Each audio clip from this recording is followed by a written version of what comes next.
Everyone, welcome to my YouTube channel English Linguistics and Poetics. তো আমার YouTube channel English Linguistics and Poetics এ সকলকে স্বাগত। তো আজকে আমাদের টপিক হচ্ছে টেন্স। কিন্তু টেন্সে যাওয়ার আগে আমার যেটা মনে হয়েছে যে আমাদের প্রত্যেকেরই একটা অন্তত সামান্যতম হলেও বেসিক বা ন্যূনতম আমাদের যে ধারণাটা থাকা দরকার সেটা হচ্ছে নাম্বার এবং পার্সন। আর যারা আমার থাম্বনেল দেখে এই আমার ভিডিওটাকে দেখছেন, থাম্বনেল ক্লিক করে আমার ভিডিওটা দেখছেন, তারা ঠিক থাম্বনেল ক্লিক করেছেন এবং ঠিক ভিডিও দেখছেন। তো আমরা কি শিখবো? আমি বলেছিলাম যে টেন্স জানতে গেলে যে দুটো জিনিস ইংরেজি গ্রামারের আগে জানা দরকার। টেন্সে তো যাবোই আমরা, টেন্সে যাওয়ার আগে আমাদের যে দুটো জিনিস আগে জানতে হবে বা গ্রামারে যে দুটো জিনিস সম্পর্কে আমাদের ধারণা থাকা দরকার, আমাদের জ্ঞান থাকা দরকার, অন্তত মিনিমাম জ্ঞান যেটাকে আমরা বলি বা বেসিক নলেজ থাকা দরকার, সেটাই আজকে আমরা করব, আলোচনা করব বা শিখব। তো আমাদের টেন্স আমি যাচ্ছি না, টেন্সে যাব, এর পরের যে ভিডিওগুলো হবে টেন্স নিয়েই হবে। তো টেন্সে যাওয়ার আগে আমার যেটা মনে হয়েছে যে আমাদের নাম্বার এবং পার্সন সম্পর্কে ধারণা থাকা দরকার। কেন থাকা দরকার আমি বলি।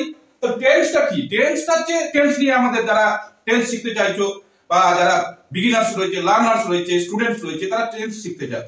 টেন্স শেখানো হয়, টেন্স নিয়ে তাদের একটা প্রথম থেকে ভীতির কিছু নেই, ভয় পাওয়ার কিছু নেই। টেন্স এমন কিছু জিনিস নয় যে তাকে ভয় পেতে হবে। তো টেন্সটা কি?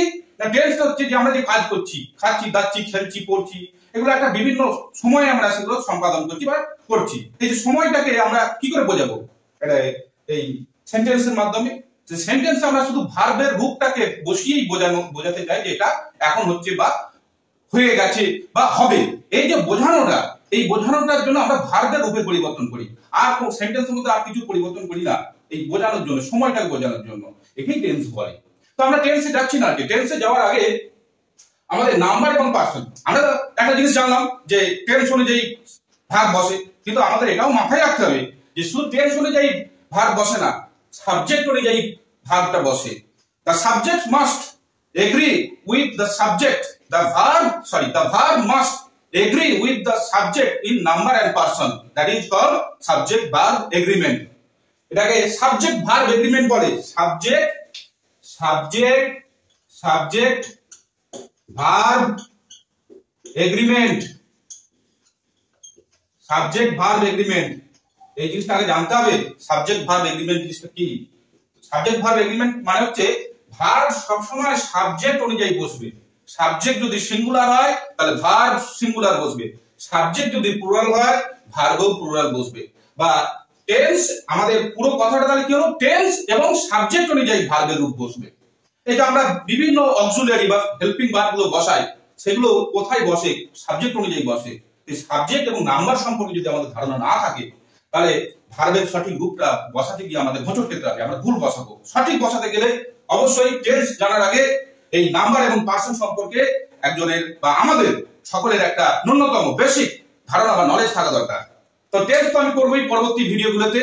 তো এই ভিডিওটা তোমরা দেখো বা আপনারা দেখুন যারা টেন্স শিখতে খুব আগ্রহী বা যারা টেন্স শিখতে চায়, অনেকে গার্জিয়ান রয়েছেন, অভিভাবক রয়েছেন বা বড়রা রয়েছেন, তারা ভিডিও দেখে তার বাচ্চাকে বা কাউকে শেখাতে চান, তবে এইখান থেকে এই ভিডিও দেখে আপনারা উপকৃত হবেন, এটুকু আমি গ্যারান্টি সহকারে বলতে পারি। তাই পুরো ভিডিওটা দেখবেন, আমার চ্যানেলটিকে সাবস্ক্রাইব করবেন, আর পরবর্তী ভিডিওগুলোকে পাওয়ার জন্য অবশ্যই যে ঘন্টি আছে, ঘন্টা সাবস্ক্রাইব করেই যে ঘন্টার বাটনটা আসবে অবশ্যই ক্লিক করবেন। তবেই আপনি বা আপনারা বা তোমরা আমার এই টেন্স সংক্রান্ত ভিডিওগুলো বা পরবর্তী যে ভিডিওগুলো আমি ছাড়বো সেগুলো হাতের নাগালের মধ্যে চলে আসবে বা সেগুলো তোমরা সঙ্গে সঙ্গে পেয়ে যাবে আপডেটটা।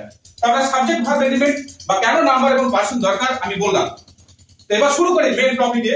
মেইন টপিক হচ্ছে আমাদের যে মেইন টপিক হচ্ছে যে নাম্বার এবং পার্সন। নাম্বার কি? কোথায় আমরা জানি নাম্বার কি? নাম্বারটা কি? নাম্বার কি? নাম্বার হচ্ছে যে আমি যে বললাম সাবজেক্ট, ইংরেজিতে কি? ইংরেজিতে সাবজেক্ট ভার্ব তারপর আদার্স বা অবজেক্ট জিনিস দিয়ে আমরা একটা বাক্য গঠন করি। সাবজেক্ট কে? সাবজেক্ট যে কাজটা করে সেন্টেন্সে তাকে সাবজেক্ট বলে। তাহলে সাবজেক্টটা সেই সাবজেক্টটা সংখ্যায় কতজন আছেন? একজন আছেন না একের বেশি? যদি একজন হন তাহলে সিঙ্গুলার নাম্বার, সেটাকে আমরা বলি সিঙ্গুলার নাম্বার। নাম্বার মানে বচন বাংলায় সিঙ্গুলার। আর যদি একের বেশি থাকে একাধিক, প্লুরাল। এই জিনিসটা জানতে হবে। নাম্বার হচ্ছে সিঙ্গুলার, প্লুরাল। এবার নাম্বার তো হলো যে সাবজেক্ট সংখ্যায় কতজন সেটা বোঝানোর জন্য কর্তা একজন, কাজটা একজনে করছে না আরো অনেকজন আছে, এটাকে বলা হচ্ছে plural number. Singular plural, plural PLURAL plural, singular single, single run নিয়ে রোটেট করে না খেলাটা, 4 ছক্কা মারা কি দরকার আছে, এই যে সিঙ্গেল সিঙ্গুলার মানে একটা করে রান নেয় না, সিঙ্গুলার প্লুরাল। তারপর আমাদের জানতে হবে পার্সন। পার্সনটা কি? পার্সন একে বলা হচ্ছে পার্সন, হ্যাঁ পার্সন একে বাংলায় বলা হচ্ছে পুরুষ। অর্থাৎ এই যে আমি তুমি বা আমার চারপাশে আরো যাদেরকে দেখছি তৃতীয় ব্যক্তি, এই যে বোধ বা কোনো বস্তু বা ব্যক্তি সম্পর্কে আমাদের যে ধারণা, আমি তুমি বা আমি তুমি বাদ দিয়ে আর একজন তৃতীয় ব্যক্তি, এই যে বোধটা, এটাকেই বলা হচ্ছে পার্সন। সাবজেক্ট আমি না তুমি না অন্য কেউ, এটাকেই বলা হচ্ছে পার্সন। তাহলে পার্সনকে আমরা 3 ভাগে ভাগ করেছি, তোমরা জানো যে ফার্স্ট পার্সন, সেকেন্ড পার্সন আর থার্ড পার্সন। তার ফার্স্ট পার্সন প্রথম পুরুষ না, খুব ইন্টারেস্টিং। ফার্স্ট পার্সন মানে উত্তম পুরুষ বাংলায়, সেকেন্ড পার্সন মধ্যম পুরুষ, থার্ড পার্সন প্রথম পুরুষ, থার্ড হয়ে গেল প্রথম পুরুষ আর ফার্স্ট হয়ে গেল উত্তম পুরুষ। এই ফার্স্ট পার্সন কারা? আমি আমরা। Second person K? ইউ, আবার ইউ লিখছি কেন? তুমি তোমরা। আর থার্ড পার্সন হচ্ছে হি, সি, ইট, এটা হচ্ছে এন্ড দে। তাহলে এটা সাজিয়ে দিতে পারি এবার নাম্বার অনুযায়ী, যে আইটা হচ্ছে ফার্স্ট পার্সন সিঙ্গুলার নাম্বার, ওইটা হচ্ছে থার্ড পার্সন কিন্তু প্লুরাল নাম্বার। ইউ তো সিঙ্গুলারও হচ্ছে যখন তুমি বোঝাবে আর যখন তোমরা বোঝাবে, ইউ মানে তোমরা। এবার একটা প্রশ্ন হতে পারে, স্যার কি করে বুঝবো তুমি আর তোমরা কখন বোঝাচ্ছে? এটা সোজা উদাহরণ দিয়ে ক্লিয়ার হয়ে যাবে। You are a student, you are a student, তুমি হলে একজন ছাত্র। You are a number, you are the students of our class 8.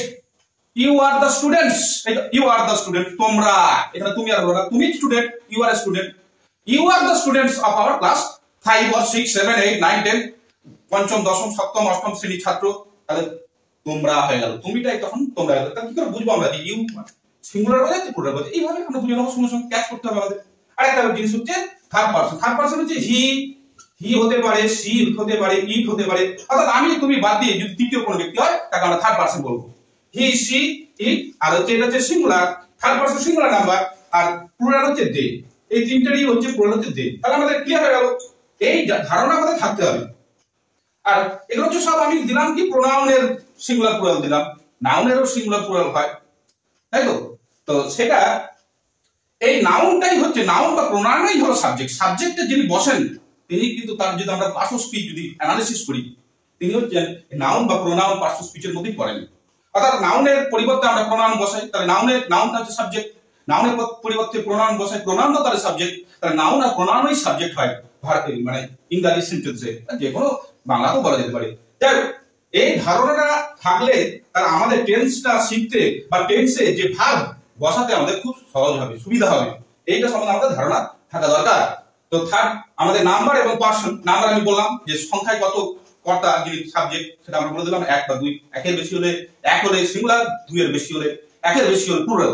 R person 3 প্রকার, first person, second person, third person. First person I, we, আইটা হচ্ছে first person singular number, উইটা হচ্ছে first person plural number. We, you দুটোই হয়, you মানে তুমিও হয় তোমরা হয়, মানে এটা হচ্ছে সিঙ্গুলার প্লুরাল। আর হচ্ছে হি, সি, ইট হচ্ছে থার্ড পার্সন, কোনো তৃতীয় ব্যক্তি, আমি তুমি বাদ দিয়ে। তাহলে এইভাবে আমরা যদি নাম্বার আর পার্সন অনুযায়ী জেনে নিলে, তাহলে আমাদের টেন্সটা আমরা পরবর্তীতে যখন ভিডিও করব বা আমরা শিখবো সুবিধা হবে। তাই আমার এই ভিডিও। তো ভিডিওটা যদি ভালো লেগে থাকে অবশ্যই সাবস্ক্রাইব করবে, বন্ধুদের মধ্যে শেয়ার করবেন, আমার অনুরোধ দিল অবশ্যই সাবস্ক্রাইব করবেন। আজকে এই অবধি, পরবর্তী যখন আমরা ভিডিও নিয়ে আসবো এই টেন্স নিয়ে, তখন আরো অনেক কিছু বলার আছে। একটা ভিডিও এত কিছু বলে ফেললে একটা একঘেয়েমি হয়ে যাবে, ভিডিওটা এমনিতেই লং হতে চলেছে, আমি বুঝতে পারছি, একঘেয়েমি হবে বা আমাদের নিতে অসুবিধা হবে। তাহলে আজকে এই অবধি, অবশ্যই সাবস্ক্রাইব করবে। Thank you.